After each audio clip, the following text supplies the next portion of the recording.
Hello everyone, welcome to GS education classes. My name is Gita.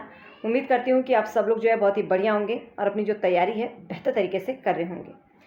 जिन लोगों का भी CTET paper 2 SST है उन लोगों के लिए क्लास बहुत ही इंपॉर्टेंट होने वाली है, क्योंकि आज मैं आप लोगों के साथ डिस्कस करने वाली हूँ ज्योग्राफी के क्वेश्चंस।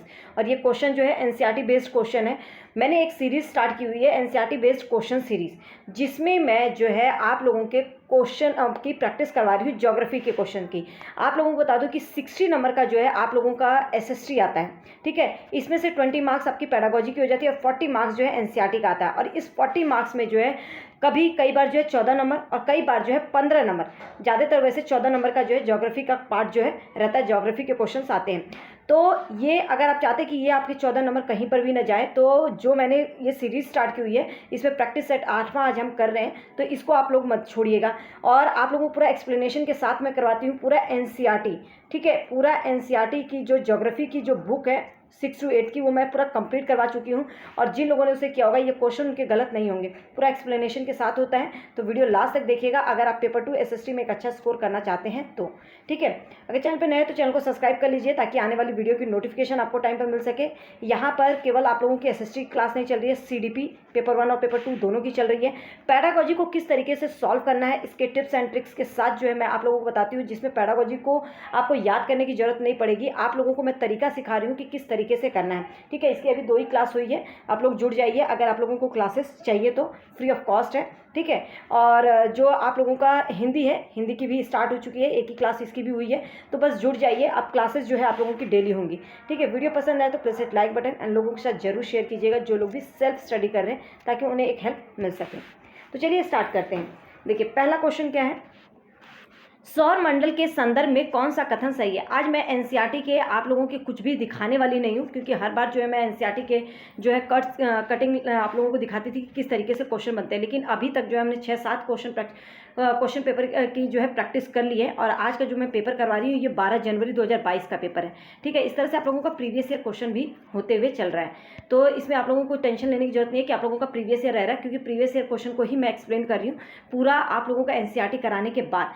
हिस्ट्री की भी एनसीईआरटी क्लासेस चल रही है, बस जुड़ जाइए। देखिए सौर मंडल के संदर्भ में कौन सा कथन सही है। सौर मंडल के संदर्भ में सूर्य, 8 ग्रह और उनके उपग्रह सौर मंडल बनाते हैं। केवल उपग्रह ही नहीं है, और भी होते हैं। सूर्य, 8 ग्रह, उपग्रह, क्षुद्र ग्रह, उल्कापिंड सौर परिवार बनाते हैं। बिल्कुल सही बात है।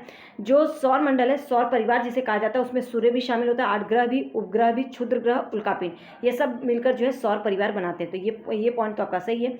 10 ग्रह आ गया, ये तो गलत है। यहाँ पे केवल उपग्रह की बात की है, क्षुद्र ग्रह, उल्कापिंड की बात ही नहीं की है, इसलिए ये पॉइंट जो है आपका गलत हो गया।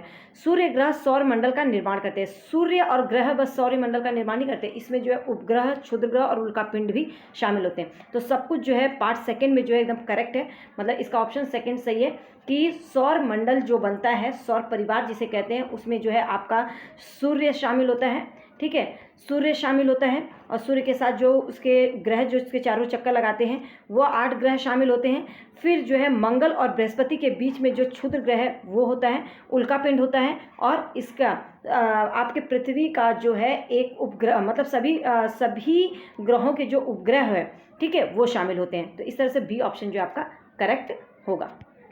नेक्स्ट क्वेश्चन देखते हैं। नीचे दिए गए वाक्य ए और बी को पढ़िए और सही विकल्प का चुनाव कीजिए। देखिए पहला क्या है, प्रत्येक अक्षांश के मान के साथ उत्तर या दक्षिण लिखा होता है। हम सब लोग जानते हैं कि जो अक्षांश रेखाएं हैं इसे कहा जाता है, ठीक है।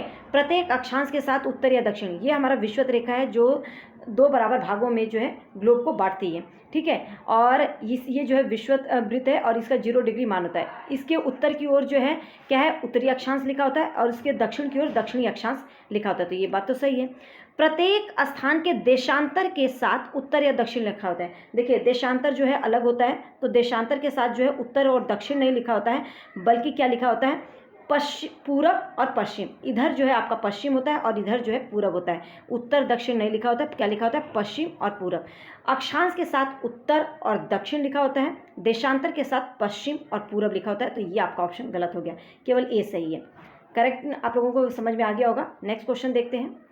देखिए अभिकथन ए क्या है, कथन को पढ़कर सही विकल्प का आपको जो है क्या करना है, चयन करना है। देखिए उष्णकटिबंधीय सर्वाधिक गर्मी पाता है और वर्ष भर गर्म रहता है। उष्णकटिबंधीय क्षेत्र कहाँ पर होता है ये मैंने आप लोगों को बहुत ही अच्छे से समझाया है, बार बार आप लोगों को बताती हूँ, लेकिन अब तक तो आप लोगों को याद हो गया होगा जिन लोगों ने भी देखिए। जो ये सीरीज़ चल रही है ना, इसी से क्वेश्चन आएंगे, इससे बाहर एक भी क्वेश्चन नहीं मिलेगा। बस आप लोग इसको अच्छे से प्रैक्टिस कर लीजिए, क्योंकि एक्सप्लेनेशन के साथ करवाती हूँ मैं, जिसमें कि आप लोगों को अगर क्वेश्चन थोड़ा सा भी घुमा के है तो वो भी आपका गलत नहीं होगा। मैंने अभी बताया कि विषुवत रेखा जो है ये जो है 0 डिग्री अक्षांश पर है। ये होता है कर्क रेखा, ठीक है। ये कर्क होता है जो कि 23.5 डिग्री होता है, 23.5 डिग्री उत्तरी अक्षांश, ठीक है। लिख लीजिएगा उत्तरी अक्षांश, क्योंकि उत्तर की ओर। मकर रेखा जो है यहीं पर ये मकर रेखा होती है, और ये जो है ये भी जो है कितना 23.5 डिग्री जो है दक्षिणी अक्षांश होता है, ठीक है। तो ये कर्क रेखा होता है और ये मकर रेखा, इन दोनों के बीच का जो क्षेत्र है ना, इसे बोला जाता है उष्णकटिबंधीय क्षेत्र। और उष्णकटिबंधीय क्षेत्र में जो है गर्मी बहुत ही अधिक होती है, गर्मी अधिक होती है, इसीलिए ये जो क्षेत्र है वर्ष भर जो है क्या रहता है, गर्म रहता है। कर्क और मकर रेखा के बीच सभी अक्षांश रेखाओं पर वर्ष में कम से कम जो है एक बार दिन के मध्य में सूर्य सिरे के ऊपर होता है, ठीक है। कर्क और मकर रेखा के बीच क्यों गर्मी अधिक होती है, क्योंकि ये एक ऐसा क्षेत्र है जहाँ पे सूर्य जो है दिन में एक बार जरूर सर के ऊपर होगा, मतलब कि यहाँ पे गर्मी बहुत अधिक होती है। इसके बाद जो है कभी भी किसी भी क्षेत्र में जो है सूर्य जो है सीधे सर के ऊपर दिखाई नहीं देता है, मतलब कि इसके बाद ये क्षेत्र जो है सबसे गर्म होता है। इसके बाद जो है बाकी क्षेत्र में इतनी गर्मी नहीं होती है। तो इसका जो आंसर होगा करेक्ट, वो ए और बी जो है आपका, ए और आर दोनों सही है, ए और आर दोनों सही है, और आर जो है ए की सही व्याख्या कर रहा है। तो यहाँ पर जो है ए आपका सही है, ठीक है। तो इसका ऑप्शन जो है ए करेक्ट होगा। नेक्स्ट, कथन पढ़कर दिए गए विकल्पों में से विकल्प को चुनिए। अभी कथन क्या है, विषुवत रेखा ग्लोब पर एक महत्वपूर्ण संदर्भ बिंदु है। विषुवत रेखा क्या है, जो ग्लोब को 2 बराबर भागों में बांटती है, और इसका मान कितना होता है, 0 डिग्री, ठीक है। कितना होता है, 0 डिग्री। तो ये जो ग्लोब है इसे 2 बराबर भागों में बांटती है। विषुवत रेखा पृथ्वी के उत्तरी गोलार्ध और दक्षिणी गोलार्ध में बांटती है, बिल्कुल सही बात है। इधर का ये उत्तरी गोलार्ध हो जाता है, और इधर जो है ये क्या हो जाता है, दक्षिणी गोलार्ध हो जाता है। तो ये तो दोनों ही सही है, तो ए और आर दोनों सही है, आर ए की सही व्याख्या करता है, ठीक है। तो अब नेक्स्ट क्वेश्चन देखते हैं, क्वेश्चन नंबर 5। इसी तरह से क्वेश्चन आते हैं, देखिए कितना इजी। अगर आप लोगों ने ना कॉन्सेप्ट आप लोगों का क्लियर रहेगा, और मैं आप लोगों को बहुत ही अच्छे से 6 to 8 क्लास की जो है ज्योग्राफी करवाई है, और इसके नोट्स जो है मैंने आप लोगों को टेलीग्राम पे शेयर किया हुआ है, उसको अच्छे से लेकर फाइल्स में जाकर जो है सर्च करके जो है देख लीजिए। और अगर नहीं मिल रहा है तो कमेंट में कमेंट कीजिएगा, मैं दोबारा जो है आप लोगों को भेज दूँगी, ठीक है। देखिए, अगर भूकंप आता है तो पृथ्वी की सतह पर कंपन होता है। जैसे जब भूकंप उठता है तो पृथ्वी का जो सतह है वहाँ पर क्या होता है, कंपन होता है। भूकंपित तरंगे दूर सभी दिशाओं में जो है क्या होती है, जाती हैं। उत्तम केंद्र, भूकंप लेखी, प्लेट सीमा। एस तरंगे, अब इसमें क्या है, अगर भूकंप आता है तो पृथ्वी की सतह पर कंपन होता है और भूकंपित तरंगे दूर सभी दिशाओं में जाती हैं, ठीक है। तो इससे जो संबंधित है, एस तरंगे निकास बेट, ये तो होगा नहीं, मेंटल भी नहीं होगा। पी तरंगे, ठीक है, क्रेटर और लावा तो होगा नहीं, गैस भी नहीं होगा, बहिर्जनित बल भी नहीं। इसमें जो है इस क्वेश्चन से संबंधित जो है उद्गम केंद्र, ये उद्गम होगा, ठीक है, उद्गम है, ये जो है आपका उद्गम है, जहाँ से भूकंप जो है पहले शुरुआत होती है। उद्गम केंद्र, भूकंप लेखी और प्लेट सीमा, ठीक है। तो पहला ऑप्शन जो है इसका करेक्ट होगा। नेक्स्ट क्वेश्चन देखते हैं, क्वेश्चन नंबर 6। देखिए क्या है, निम्नलिखित कथन पढ़े और सही विकल्प का चयन करें, ठीक है। अभी कथन क्या है, सजीव और उनके चारों ओर के वातावरण परस्पर संबंध पारिस्थितिक तंत्र का निर्माण करते हैं। जो सजीव चीज़ें हैं उनके चारों ओर का जो वातावरण है वो सभी जो है आपस में संबंधित और पारिस्थितिक तंत्र के का जो है निर्माण करते हैं, बिल्कुल सही बात है। सभी पौधे, पशु और मनुष्य, सभी पौधे, पशु और मनुष्य अपने चारों ओर के वातावरण पर निर्भर हैं, बिल्कुल। ये सभी लोग जो है अपने वातावरण पर ही निर्भर है। तो ए और आर सही है, लेकिन ये दोनों एक दूसरे से संबंधित है नहीं, तो आर ए की सही व्याख्या नहीं कर रहा। तो दोनों सही तो हैं, लेकिन जो आर है ये ए की सही व्याख्या नहीं कर रहा है। नेक्स्ट क्वेश्चन देखते हैं, 7th क्वेश्चन, क्वेश्चन नंबर 7। देखिए, पर्यावरण के क्षेत्र का सही मिलान करें और उदाहरण के साथ जो है सही विकल्प का चुनाव करना है, ठीक है। स्थल मंडल, हम सब लोग जानते हैं कि स्थल मंडल कौन सा होता है, पृथ्वी का जो ठोस भाग होता है जिसपे धातु और चट्टानें मिलती है, ठीक है। तो इसका तो ये होगा।